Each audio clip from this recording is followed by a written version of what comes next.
जी news देख रहे हैं और बड़ी कवरेज आज असम में और पश्चिम बंगाल में दूसरे चरण का मतदान, कितने प्रतिशत वोटिंग हुई है, क्या सुखबुगाहट है, हर एक जानकारी आपको बताएंगे। लेकिन पहले बड़ी खबर यह है कि गृह मंत्री अमित शाह आज पुडुचेरी और तमिलनाडु के चुनावी दौरे पर हैं।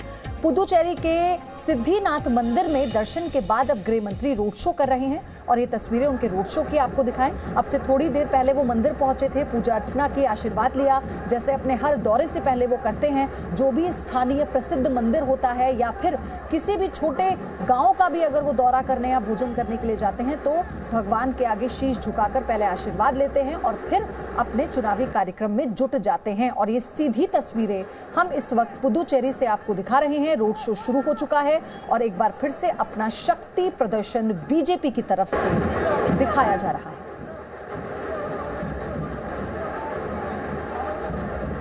तो एक तरफ आज पश्चिम बंगाल की जनता, असम की जनता, कई प्रत्याशियों की किस्मत का फैसला करने को है, ईवीएम में कैद हो जाएगी कई प्रत्याशियों की किस्मत, उनका भविष्य क्या होगा। और एक तरफ गृह मंत्री अमित शाह पुडुचेरी में पूरी ताकत झोंके हुए और उसी ताकत का प्रदर्शन करती ये दो तस्वीरें। पहली तस्वीर जब वो पहुंचे थे तो सिद्धिनाथ मंदिर में उन्होंने दर्शन किए, पूजा अर्चना की, विधि विधान से आरती की और फिर अमित शाह का रोड शो, जो अगली तस्वीर आप सीधी देख रहे हैं। तमाम बीजेपी के बड़े चेहरे उनके साथ और बड़ी संख्या में उनके काफिले के आगे पीछे बीजेपी कार्यकर्ता और आम लोगों को जोड़ने की कोशिश।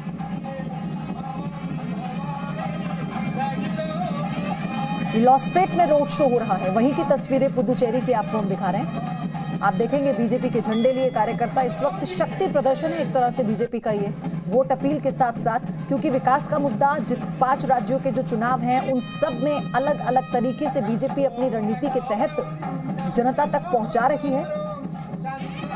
व्यक्तिगत टिप्पणी से बचना और विकास के मुद्दों को उठाना, विकास के वादों पर बात करना, ये नीति इस बार बीजेपी ने चुनाव में अपनाई और वो परिवर्तन का नारा पश्चिम बंगाल में दिया गया।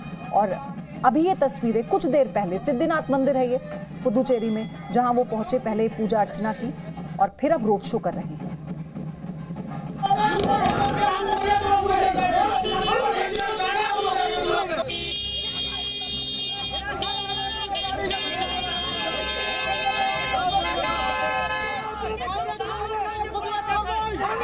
मैंने बोल रही हूँ 100 मीटर्स ऑल तरफ खाली करना है। और हमने जो सुना है, जिस कंप्लेन के लिए हमने आए हैं कि यहाँ एक जोटला हो रहा है,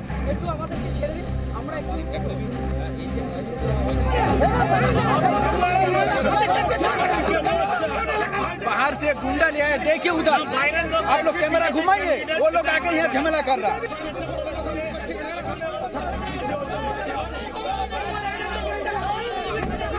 এখন এখানে পুলিশ এসছে।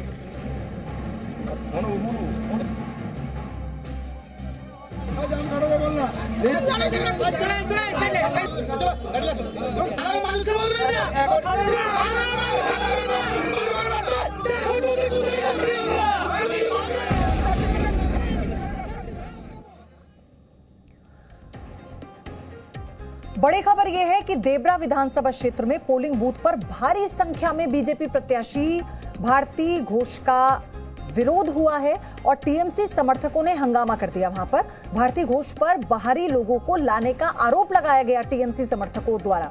और वहीं देबरा से बीजेपी प्रत्याशी भारती घोष का टीएमसी पर बड़ा आरोप, वो अपना आरोप लगा रही हैं। उन्होंने कहा नवपारा में पोलिंग एजेंट को घेरकर धमकाया गया है और टीएमसी के कार्यकर्ताओं ने ये किया। 150 से ज्यादा टीएमसी कार्यकर्ताओं ने पोलिंग एजेंट को बंधक बनाया, पोलिंग एजेंट को बूथ में नहीं घुसने दिया गया, ये आरोप भारती घोष ने लगाया। बूथ नंबर 22 पर पोलिंग एजेंट को घेरा गया। बरुनिया में वोटरों को टीएमसी धमकी दे रही है। भारती घोष वो ये कह चुकी है कि मुझे खत्म करना चाहते हैं, मेरा वर्चस्व खत्म करना चाहते हैं, ये बहुत पहले की प्लानिंग है। इस तरह के आरोप को लगाती हुई आपने उन्हें सुना होगा अभी जी न्यूज पर।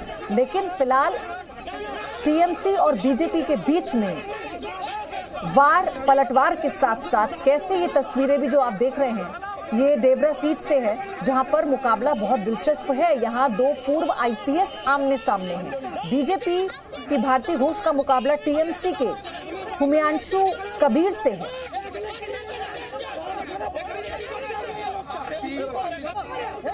असम के कोकराझार में प्रधानमंत्री मोदी इस वक्त संबोधित कर रहे हैं, वहां चलते हैं।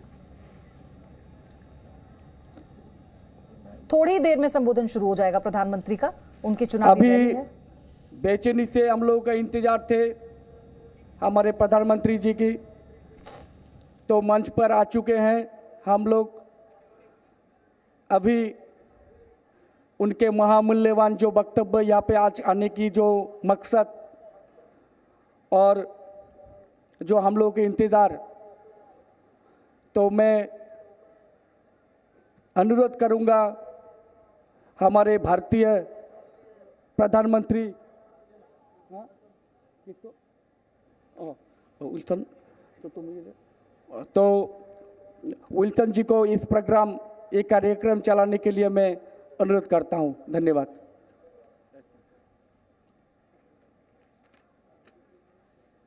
इस वक्त हम अनुरोध करेंगे कि हमारे बीच हमारे बीजेपी के राष्ट्रीय महामंत्री जी और हमारे जो एमपी है माननीय श्री दिलीप सैकिया जी को आज को इस गैदरिंग को एड्रेस करने के लिए हम अनुरोध करते हैं।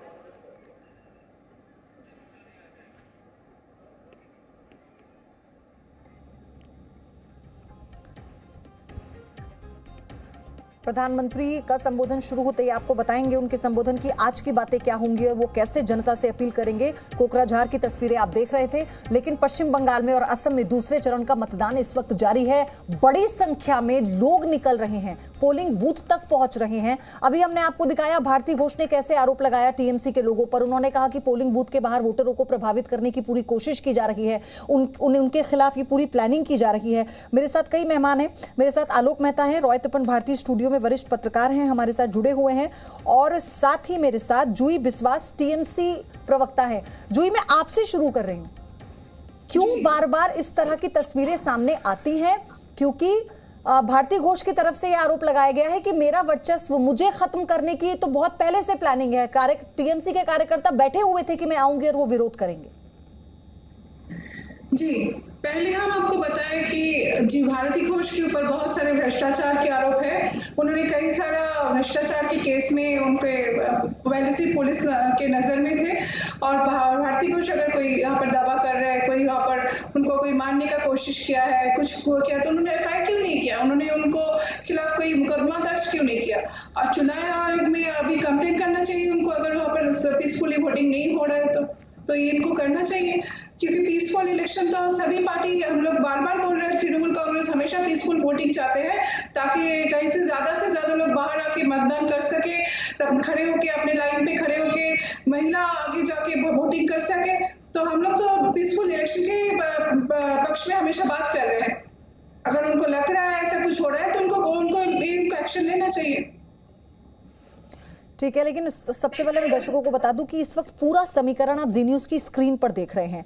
क्या है धार्मिक समीकरण, क्या मुद्दे हैं पश्चिम बंगाल के, टीएमसी ने कौन से मुद्दे उठाए हैं, बीजेपी ने कौन से मुद्दे उठाए हैं, ये सारी जानकारी आप जी न्यूज पर देख रहे हैं। रॉय तपन भारती, लेकिन क्या इन मुद्दों को समझकर हम अगर राम के नाम की बात करें, हम गोत्र की बात करें, जिसे ममता बनर्जी अब नंदीग्राम का चुनाव आते आते बताने लगी थी, वही ममता बनर्जी जो श्री राम के नारे पर गाड़ी से उतरकर कार्यकर्ताओं पर गुस्सा करती नजर आती थी, ये डबल स्टैंडर्ड कैसे समझे हम? दरअसल वोट की राजनीति में हर पक्ष अपने अपने तरीके से बात रखता है कि जनता उससे क्या प्रभावित हो। पहले के चुनाव में दूसरे तरीके से टीएमसी को अपनी बातें कहनी पड़ी। अभी लगा कि जिस तरह से बीजेपी ने उनकी घेराबंदी पिछले 5-6 साल में की है, 2019 के लोकसभा इलेक्शन में भी बहुत ज़बरदस्त फाइट हुई थी जिसमें बीजेपी और दोनों के बीच में 3% वोट का फासला था। तो ममता बनर्जी को इस बात का एहसास है कि हमारी घेराबंदी ज़बरदस्त हुई है जिसमें हिंदू वोटरों में बहुत ज़्यादा खिसक सकते हैं। मैं उदाहरण के लिए आपको नंदीग्राम के बारे में बताऊँ, वहाँ 70,000 के करीब 67,000 मुस्लिम वोटर हैं। ऐसा माना जा रहा है कि उसमें से 90% ममता बनर्जी के पास जाएंगे, ऐसी मान्यता मेरी भी है। और हिंदू वोटर जो 1,70,000 या 1,67,000 के करीब है, उनमें से 70% शुभेंदु अधिकारी के साथ जाएंगे। ये बहुत बड़ा फिगर है। ये डाटा भी मैं समझता हूँ कि ममता बनर्जी के कानों तक पहुँचा ज़रूर होगा। और अब बाकी जो हिंदू बच गए उसमें शायद वामपंथी दल से मीनाक्षी वहाँ खड़ी हैं, सीपीएम की कैंडिडेट हैं, युवा हैं, वो कहीं ना कहीं 15-20 हज़ार 25 हज़ार भी वोट लेती हैं। तो जाहिर है कि ममता बनर्जी के वोट का भी माइनस किया जाएगा। शुभेंदु अधिकारी वहाँ के लोकल हैं, स्थानीय हैं, इस बार वो वोटर के रूप में भी। गोत्र बताकर हिंदू वोट आप कैसे ले लेंगे? देखिए, जब ऐसा एहसास होने लगा है कि हिंदू, मैंने आपको फिगर जो बताया 1,70,000 जो हिंदू हैं वो वोट उनको खिसकता हुआ नजर जब आ रहा था, तो उन्होंने मंच पर खड़े होकर कहा कि मैं तो सांडिल गोत्र की, जबकि चर्चा की जरूरत नहीं थी। हाँ। और ये जानबूझकर उन्होंने कहा कि ये जनता तक ये बात जाए और ये चर्चा बने, और उस पर ऐसो गर्मा गर्म हो गया विपक्षी दलों को भी। लेकिन एक बात आप ध्यान रखिए कि ये सांडिल गोत्र और ये सब की चर्चा के बीच में अचानक वो चिट्ठी लिख पड़ती हैं वो विपक्षी दलों को कि मेरी घेराबंदी हो रही है और केंद्रीय एजेंसियां जो हैं वो टूट पड़ी हैं, जगह जगह ईडी की छापेमारी और बहुत सारी जगहों पर हो रही हैं। ऐसा क्यों हुआ? ऐसा इसलिए हुआ कि बीजेपी ने जो जिस तरह की प्लानिंग बना रखी है, मुझे लगता है अमित शाह का उसमें बहुत बड़ा रोल लग रहा है। 7-8 केंद्रीय मंत्री अलग अलग, एक केंद्रीय मंत्री के हवाले 3-3 जिले दिए हुए हैं। उसमें जो उनका जो चल रहा है उसके मुताबिक टीएमसी का अपना कुछ कम दिख रहा है। अब टीएमसी को मदद जो मिल रही, शिबू सोरेन जा रहे हैं झारखंड मुक्ति मोर्चा के। शिबू सोरेन कितना प्रभावशाली होंगे वो देखने की बात है। राजद की ओर से लालू यादव के छोटे पुत्र वहां जा रहे हैं, उनका क्या प्रभाव होगा वो देखने की बात है। शरद पवार को जाना था लेकिन वो अचानक उनकी तबीयत खराब हुई, ऑपरेशन हो गया बॉम्बे में, तो उनका जाना स्थगित हो गया, वो भी ममता के लिए जाने। तो ममता बनर्जी अकेले पड़ती हुई नजर आ रही। उनके बहुत अच्छे अच्छे स्टालवर्ट नेता थे जो बीजेपी की ओर खिसक के चले गए। ये एक परेशानी का कारण है। क्या ये हम वो दौर नहीं देख रहे हैं या इसमें अंतर होगा, ये आप ज्यादा बेहतर बताएंगे कि ये तो कांग्रेस ने किया था, राहुल गांधी ने किया था, जनेऊ जाना, भगवान शिव के मंदिर पर जाना, लेकिन क्या हुआ? जनता ने इस बात को नकारा। तो क्या ममता बनर्जी का ये दाव बंगाल की राजनीति की मैं बात करूं तो उनको फायदा पहुंचाएगा?